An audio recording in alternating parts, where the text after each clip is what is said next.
हाय लोगोफोर नोंथांमोनखौ आरोबाव आंनि बे गुबुन मोनसे गोदान भिडिअआवहाय बरायहरनाय थाबावबाय दे। स' नोंथांमोननिसिम आसा खालामो भिडिअखौ जागायनायनिफ्राय जोबजासिम नायलांगोन होननानै।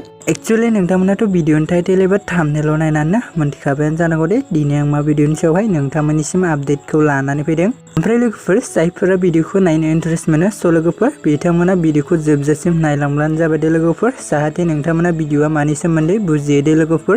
एक्चुअली लोगोफोर आं दिनै मैना आबुं बर' सावथुननि सायाव नोंथांमोननिसिम शेयार खालामनो होनना सानदों दे लोगोफोर। स' नोंथांमोना भिडिअखौ जोबजासिम नायलांब्लानो जाबाय दे लोगोफोर। एक्चुअली लोगोफोर जा मैना आबुं बर' सावथुननि पार्ट 5 भिडिअखौबो रिंसार ब्रह्म इउटुब चेनेला सानथामसो आगोल रिलिज खालामना होबाय दे लोगोफोर। स' लोगोफोर बेनिखायनो जाय बिथांमोना दासिमबो जुदि बे पार्ट 5 भिडिअखौ नायाखै अब्ला नोंथांमोना रिंसार ब्रह्म इउटुब चेनेलाव थांनानै नायहैबानो जाबाय दे लोगोफोर। स' लोगोफोर जाय बिथांमोना आगोलावनो बे पार्ट 5 भिडिअखौ नायखांबाय अब्ला नोंथांमोना माबायदि मोनदों कमेन्टनि गेजेरजों फोरमायहरबानो जाबाय दे लोगोफोर।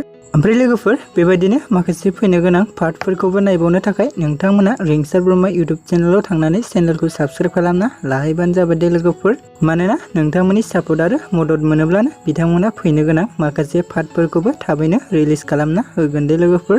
ओमफ्राय लोगोफोर जों बे मैना आबुं बर' सावथुनाव बर'फोरनि गोजाम आरो गोदान आर्टिस्टफोरनि जों गोबां फाव खालामनायखौ नुनो मोन्दोंमोन दे लोगोफोर। एक्चुअली लोगोफोर जों बे भिडिअआव गाहायै फाव खालामनायखौ नुनो मोन्दों सुरजित दिउरि बिथांजों लोगोसे नोंथांमोननि बयनिबो फेभराइट जाखांफुनाय एक्ट्रेस बिथां मनालिसा हाज'वारि दे लोगोफोर। स' लोगोफोर ओमफ्राय भिडिअखौ जायफोरा नायनानै माबायदि मोन्दों कमेन्टनि गेजेरजों फोरमायहरबानो जाबाय दे लोगोफोर। ओमफ्राय लोगोफोर जायफोरा भिडिअखौ दासिमबो जुदि नायाखै अब्ला नोंथांमोना थाबैनो नायहैबानो जाबाय दे लोगोफोर। स' लोगोफोर बिदिब्ला दिनैनि आपडेटआ बेखिनियानोमोन दे लोगोफोर।